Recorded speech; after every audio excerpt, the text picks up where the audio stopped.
আসসালামু আলাইকুম ওয়া রাহমাতুল্লাহি ওয়া বারাকাতুহু।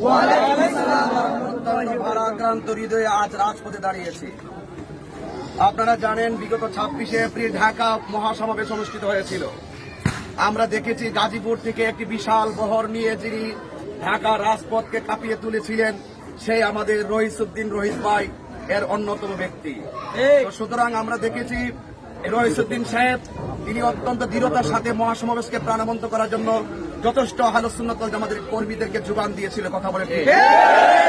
এবং আপনারা ইতিমধ্যে ফেসবুক অনলাইনে দেখেছেন বাংলাদেশ ইসলামী ছাত্র সেনা ঢাকা মহানগরের সাবেক সভাপতি জনাব রহিসউদ্দিনকে মব সৃষ্টি করে পূর্ব পরিকল্পিতভাবে তাকে হত্যা করা হয়েছে, ঠিক কিনা বলে? আমরা এটাও দেখেছি তার উপরে মিথ্যা অভিযোগ তোলে তাকে গণপিটুনি দিয়ে থানার মধ্যে সুপর্দ করা হয়।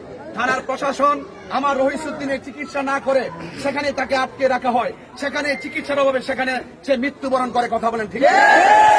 আমি মনে করি এই হত্যাকাণ্ডের পিছনে দুর্বিসন্ধিমূলক ষড়যন্ত্র রয়েছে।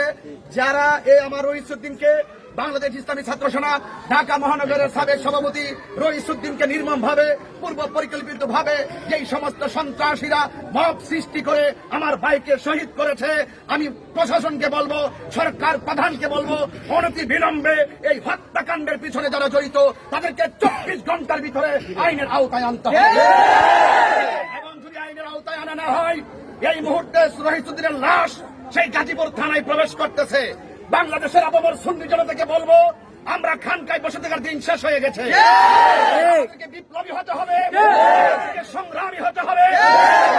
রহিসউদ্দিনের হত্যাকারীদেরকে যতক্ষণ পর্যন্ত আইনের আওতায় না আনা হবে ততক্ষণ পর্যন্ত সারা বাংলাদেশে দুর্বার আন্দোলন গড়ে তোলা হবে।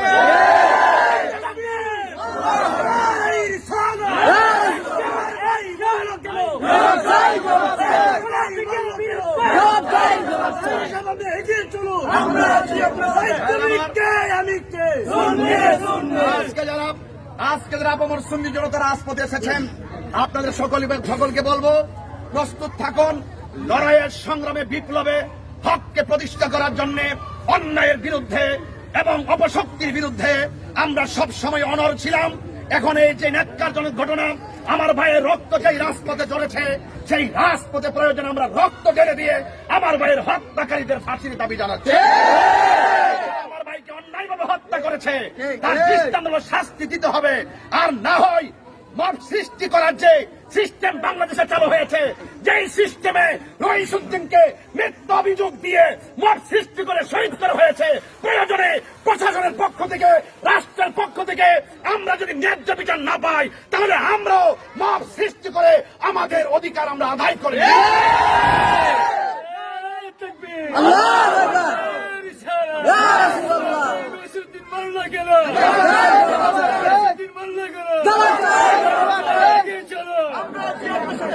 আসসালামু আলাইকুম ওয়া রাহমাতুল্লাহি ওয়া বারাকাতুহু।